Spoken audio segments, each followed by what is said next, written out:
Madame, Monsieur, bonsoir, il est 18 h, vendredi 28 janvier, bienvenue dans ce journal, voici les titres. L'actualité du jour, c'est la visite de la ministre des Armées, Florence Parly, en Haute-Savoie. Elle est venue commander 12 avions de combat Rafale afin de remplacer les 12 appareils vendus d'occasion à la Grèce. Reportage complet dans ce journal.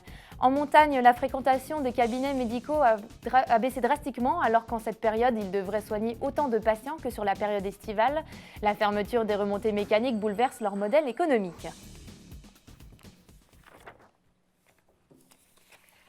Et on attaque ce journal avec la visite de notre ministre des Armées en Haute-Savoie. Florence Parly s'est rendue sur le site du groupe Dassault à Argonay pour signer une commande de 12 avions Rafale au constructeur aéronautique français. Le site haut-savoyard produit depuis 1963 les systèmes de commande de vol pour tous les avions de Dassault. Ces modèles devraient remplacer les appareils vendus d'occasion à la Grèce. On écoute les précisions d'Emmanuel Jaude. À l'arrivée du cortège ministériel, le comité d'accueil a le sourire. Et pour cause, Florence Parly est venue concrétiser la commande de 12 Rafales pour l'armée française.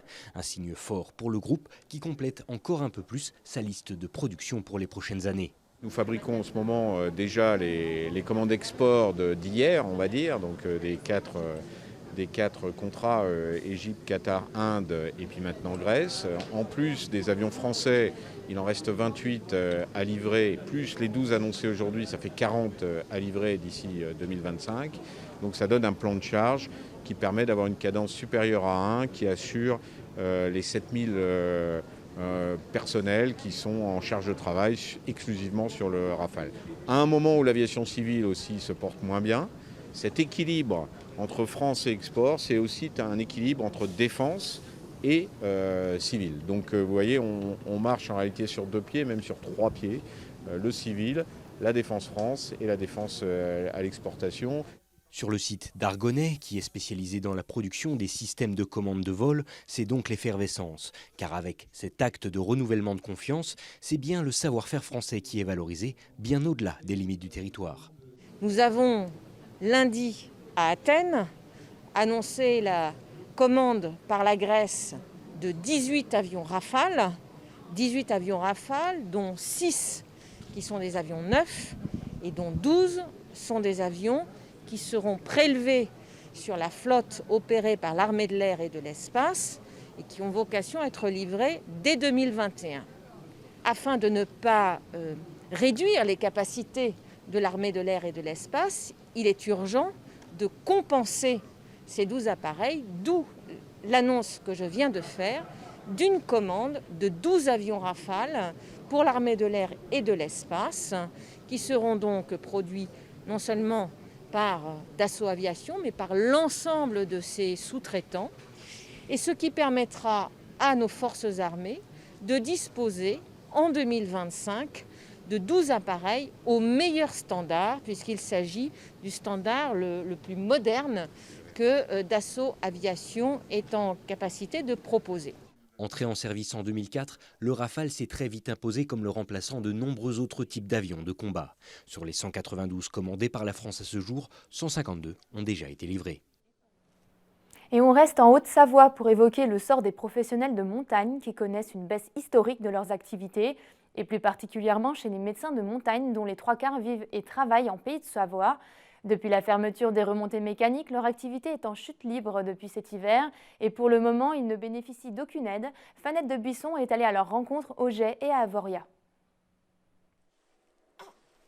Elle est sans doute la plus jeune patiente du village des Jets. À 15 jours seulement, elle rencontre son médecin, le docteur Guy Berthaud, à 2 pas de chez elle.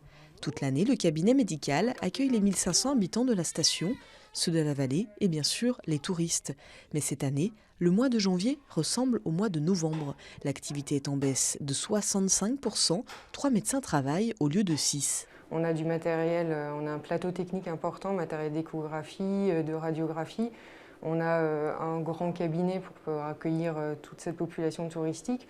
On a des employés, on a 3 employés à l'année. Donc ça fait des grosses charges. La saison, en gros, de décembre à avril, elle représente plus de 50%, voire au-delà du chiffre d'affaires de l'année. Donc c'est grâce à cette saison qu'on peut être là toute l'année. Une inquiétude d'autant plus grande que les 300 médecins de montagne passent sous les radars de toutes les aides pour le moment. Les aides de la sécurité sociale du printemps dernier attribuées à tous les médecins qui avaient dû fermer leur cabinet n'ont pas été reconduites puisqu'officiellement, les médecins peuvent bien travailler. On n'est ni dans les aides de la caisse primaire qui actuellement ne sont pas prévues. On ne rentre pas non plus dans l'ensemble des aides du fonds de solidarité. Les médecins, il y a des déserts médicaux partout en France, donc on pourra rebondir. Par contre, si on part, la population locale n'aura plus personne pour être soignée. On se situe quand même à 30 km de l'hôpital. Les confrères de la vallée sont eux-mêmes débordés. Voilà. Et donc le risque à court terme est pour la population locale et à moyen terme également pour la population touristique, parce que quand les stations vont se remettre en marche, on espère le plus rapidement possible, s'il n'y a plus de cabinets médicaux, ça va être très très compliqué. Près de 1000 mètres plus haut, à Avoria, le cabinet médical aussi tourne au ralenti. Avec 50 habitants à l'année, l'activité est en baisse de 90%. Habituellement, en janvier, une quinzaine de personnes, médecins, infirmières, secrétaires, accueillent une petite centaine de patients. Vous allez pouvoir voir que malheureusement le cabinet est désert. Voilà, donc les différentes salles, bureaux de consultation, où aujourd'hui il n'y a personne. Depuis le début de saison, on voit 5-6 personnes dans notre cabinet tous les jours pour faire des tests, des soins infirmiers, des prises de sang, et puis aussi quelques patients locaux. Mais on a quand même eu en 2-3 semaines un arrêt cardiaque, 3 infarctus, une prise en charge d'un traumatisme grave de l'abdomen. Nous sommes des médecins correspondants du SAMU, c'est un réseau régional, et donc pour cela nous sommes formés, équipés, et nous sommes déclenchés par le SAMU en tant que collaborateurs occasionnels du service public. Les 2 médecins gérants ont déjà dû contracter un prêt l'an dernier avec la fermeture des remontées au mois de mars. Autre inquiétude, le départ définitif des soignants des montagnes. Une manipulatrice radio a choisi la Guyane, une infirmière la Suisse. 30 médecins collaborateurs pour 88 habituellement sont venus renforcer les stations cette année. Le modèle des cabinets de montagne vacille. Pourtant, l'hiver, ils soignent 95% des blessés du ski, évitant ainsi leur hospitalisation. Et il s'agit de 225 professionnels qui soignent les habitants et les touristes dans les villages et les stations. Et justement, pour faire le point sur la situation sanitaire, l'Agence régionale de santé et le préfet de Haute-Savoie se sont réunis aujourd'hui pour faire l'état des lieux sur la vaccination dans le département. Sébastien Germain, vous êtes en duplex depuis la préfecture. La campagne de vaccination se déroule-t-elle comme prévu en Haute-Savoie ? Bonsoir Marine, alors 4 phrases pour résumer les propos d'Alain Espinasse, le préfet de Haute-Savoie, et Luc Rollet, le directeur territorial de l'ARS Haute-Savoie, dont la conférence de presse est toujours actuellement en cours ici à la préfecture. Alors le dispositif tourne, le fonctionnement nominal est sous tension, la chaîne de vaccination fonctionne et les rendez-vous pris sont honorés. Luc Rollet, le directeur territorial de l'ARS, a donc rajouté que cette campagne était une réussite.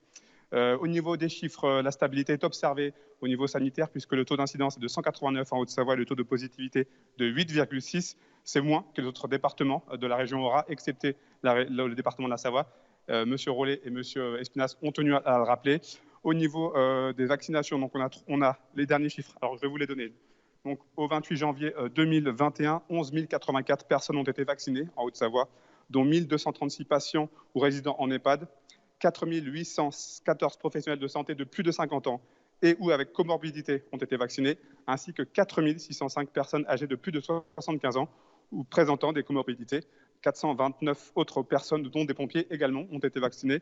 En ce qui concerne le délai de vaccination entre les 2 doses, il a donc été annoncé. Pour les personnes résidant en EHPAD, il sera donc de 21 jours. Pour les autres, de 28 jours. Toujours concernant ces vaccinations, 3000 personnes actuellement sont en attente de vaccination en Haute-Savoie et on est sur un rythme de 800 vaccinations par jour actuellement. Encore quelques informations à vous donner.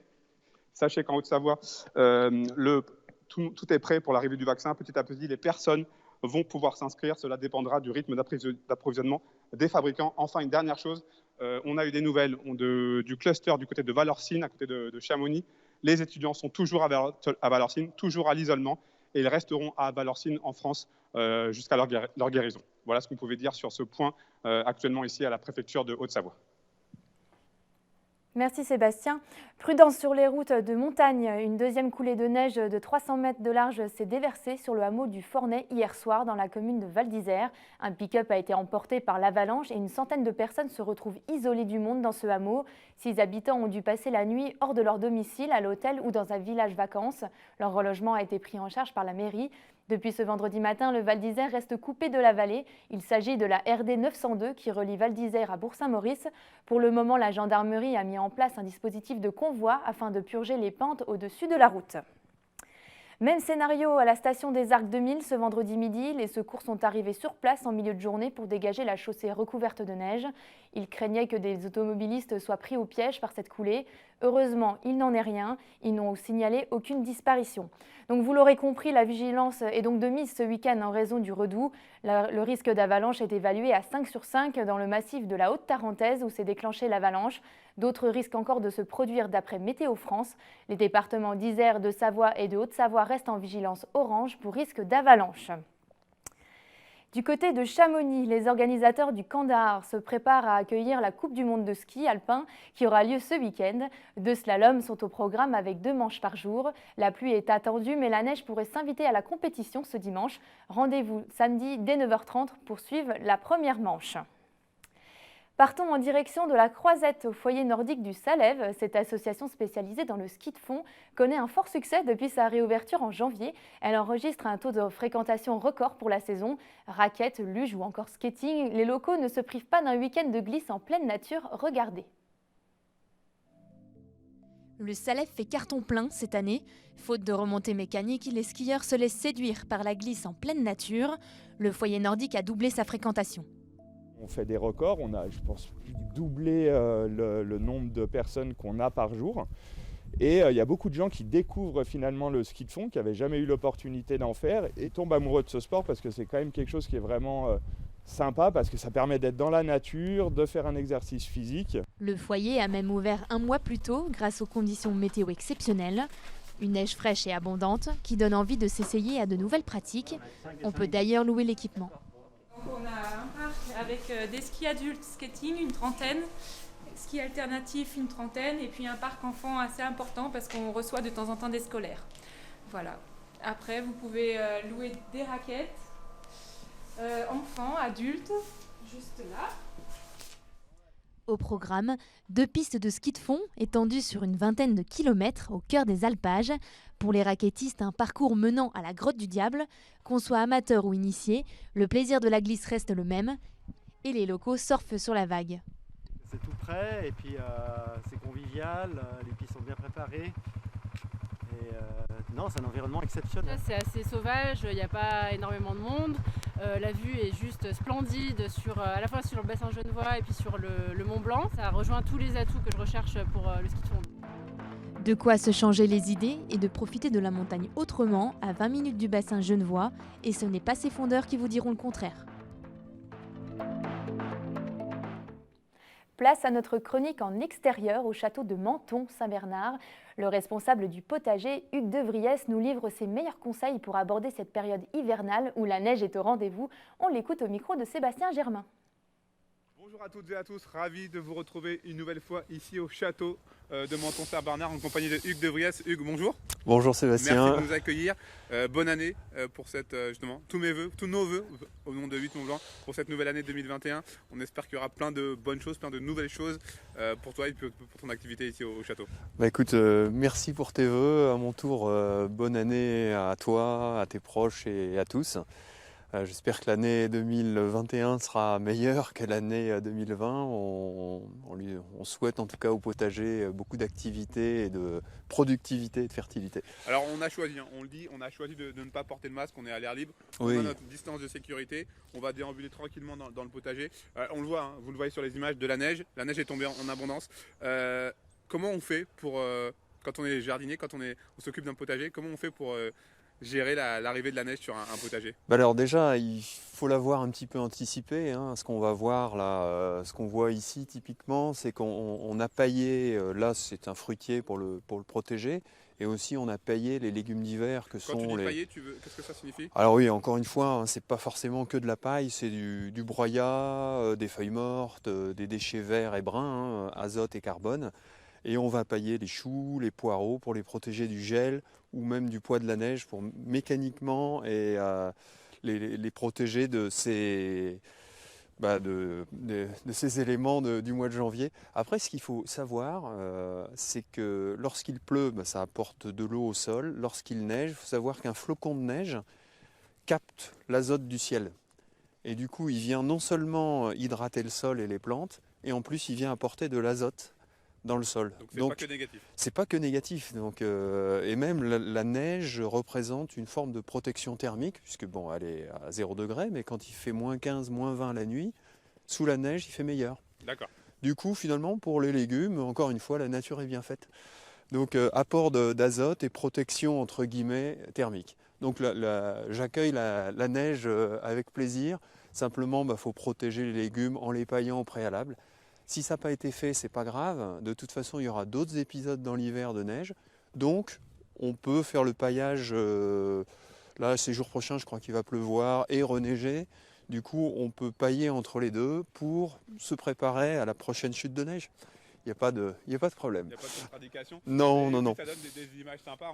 Je salue François Piron qui est derrière la caméra, avec cette neige qui vient se mélanger à ce potager. Ah, c'est joli, même si pour un jardinier c'est un petit peu frustrant parce qu'on se dit, bon, je ne peux pas surveiller ce qui se passe, mais il faut laisser faire. Enfin, il y a une forme de lâcher prise, c'est la saison. Il y a des hivers forcément plus compliqués que d'autres. Tu préfères quoi, toi, un hiver avec de la neige ou un hiver où il n'y a pas de neige, il fait froid mais il n'y a pas de neige?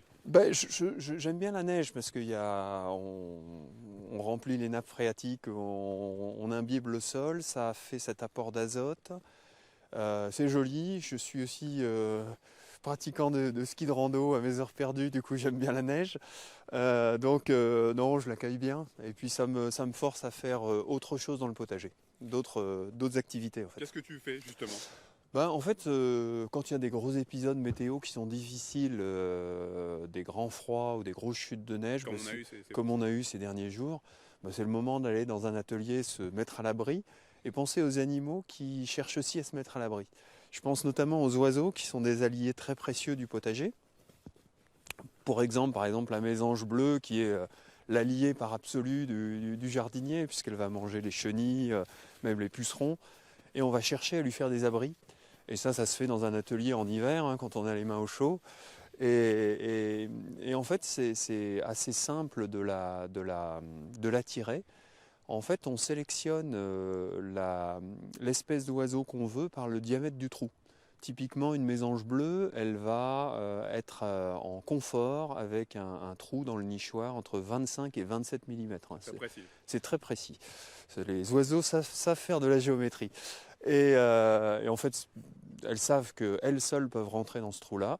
Elles ne vont pas être dérangées par ni des prédateurs ni des concurrents. Et du coup, naturellement, elles vont aller vers ce nichoir-là. Il y en a un Il y en a un qui est là, exactement, avec un trou de 27 mm précis. De tes propres mains? Voilà, tout à fait, c'est très simple à faire. Un petit tuto justement, est-ce qu'il faut être un gros bricoleur? Non, on trouve des tutos sur Internet très facilement. Il y a peut-être 3 choses à connaître lorsqu'on fait un nichoir. Enfin, lorsqu'on va poser un nichoir, c'est son positionnement. On va de préférence le mettre au sud-est, un petit peu comme les plantes, c'est-à-dire la lumière du levant. On va surtout, ça c'est indispensable, mettre l'ouverture du nichoir dos au vent. Pourquoi? Parce que quand l'oiseau arrive pour rentrer dans son trou, il faut qu'il soit freiné par le vent et non pas accéléré par un vent qui le pousse. Donc ça va le mettre soit en confort, soit en inconfort. Donc on maximise les chances d'attirer un oiseau si on se met dos au vent. Et enfin, on le met à une situation suffisamment élevée pour éviter les prédateurs que sont les chats ou certains rongeurs. Du coup, même potentiellement, ce que je n'ai pas fait, mais on aurait pu faire une couronne de houx par exemple, ou de ronces, pour éviter aux chats d'aller, ou autres rongeurs, d'aller visiter le nichoir. Donc un nichoir comme celui-ci, fait partie d'activités que tu fais notamment dans cette période hivernale? Oui, tout à fait. En fait, c'est important d'en avoir tous les 10-20 mètres dans un potager, parce que comme ça, on a une belle population d'oiseaux qui vont travailler pour nous. Du coup, il faut penser à eux aussi. Pour conclure cette chronique, un petit message pour les jardiniers, les gens qui s'intéressent au potager, un petit conseil pour bien affronter l'hiver? Si vous n'avez vraiment rien à faire dans votre potager, entretenez vos outils. Parce que c'est un truc auquel on ne pense pas et pourtant c'est très important. Typiquement, graissez vos sécateurs, aiguisez-les. On va arriver dans 2 mois là, dans une période intense de taille de fruitier. On reviendra certainement faire un petit point là-dessus ensemble. Il faut avoir des outils bien préparés, propres, désinfectez-les pour éviter de passer une maladie d'un arbre à un autre. Donc ça, c'est une activité à faire si on veut rester au chaud. Et planifier aussi vos plantations, vos semences, vos plantations, planifier toute votre année. C'est le moment, on n'a que ça à faire. Rester au chaud dans un bureau en pensant à son jardin, en planifiant toute sa production pour l'année. Voilà, ça c'est une activité. Merci beaucoup. Oui, merci. On te retrouve très rapidement sur les antennes de 8 Mont-Blanc. J'espère très que bientôt. vous avez pu prendre autant de plaisir que moi pour cette chronique. On se retrouve donc très rapidement. Et puis n'oubliez pas, continuez à entretenir votre potager. À très bientôt. À bientôt. Direction les domaines skiables à présent et plus précisément la station du Semnoz en Haute-Savoie. Depuis 2 semaines, on peut en profiter du snowpark qui a ouvert ses portes au module du freestyle. Une idée qui attire de nombreux riders qui viennent parfois de très loin pour s'élancer sur quelques figures. Sur place, on retrouve Emmanuel Jaude qui s'est proposé pour chausser son snow et tester quelques modules. Et oui, bonjour Marine, bonjour à tous. C'est avec un grand plaisir que je vous retrouve depuis la station du Semnoz en Haute-Savoie et plus précisément depuis le snowpark du Semnoz où vous le voyez, les riders ont investi les lieux il y a quelques jours déjà. On va le tester pour vous tout de suite. Il n'y a plus d'hésitation, on y va. Avec sa dizaine de modules, le snowpark du Semnoz a d'ores et déjà conquis de nombreux riders. Gratuit d'accès et sans remontée mécanique, il s'est très vite imposé comme l'un des sites phares de l'hiver de nos départements. Et donc j'ai retrouvé Tristan. Tristan, bonjour. Bonjour. Tu es le shaper, le maître des lieux ici sur ce parc. Ouais. Alors dis-moi déjà concrètement, l'idée elle est partie d'où? D'ouvrir le parc, vous êtes une des rares stations à avoir franchi le pas. Le fait d'être à côté d'Annecy, ça facilite le fait de pouvoir monter facilement. Donc du coup, on s'est dit qu'il y aurait forcément un grand bassin de population qui pourrait accéder au Semnoz. Et c'est le cas, il y a beaucoup de monde, ça fait plaisir. Donc, si tu as des conseils à me donner avant de starter, sur lequel il faut partir, avec quel état d'esprit? Dans l'idéal, vert, la ligne verte, bleue et après pourquoi pas rouge. Okay. Bon bah écoute, il n'y a plus qu'à, on va s'y mettre. Moyennant 2 minutes de montée à pied, les freestylers, experts comme débutants, s'en donnent à cœur joie. Reste pour moi à ne pas me ridiculiser. On se retrouve donc au sommet de ce parc du Semnoz et j'ai avec moi Pierre, bonjour. Bonjour, enchanté. Alors, toi, tu es presque un habitué des lieux. Pour le débutant que je suis, est-ce que tu as des petits conseils justement pour attaquer les choses sereinement, en toute sécurité? Bien sûr, on va commencer tout doucement, on va s'échauffer. Et puis on va y aller progressivement, sans se faire peur. Puis le principal ici, c'est juste se faire plaisir et rentrer entier à Annecy. Bon alors, pour moi, sur quel module tu me conseilles pour partir? Au vu de ta prestation, je penserais le bleu. Le bleu, eh ben on va essayer. Bon, plus d'excuses quand il faut y aller.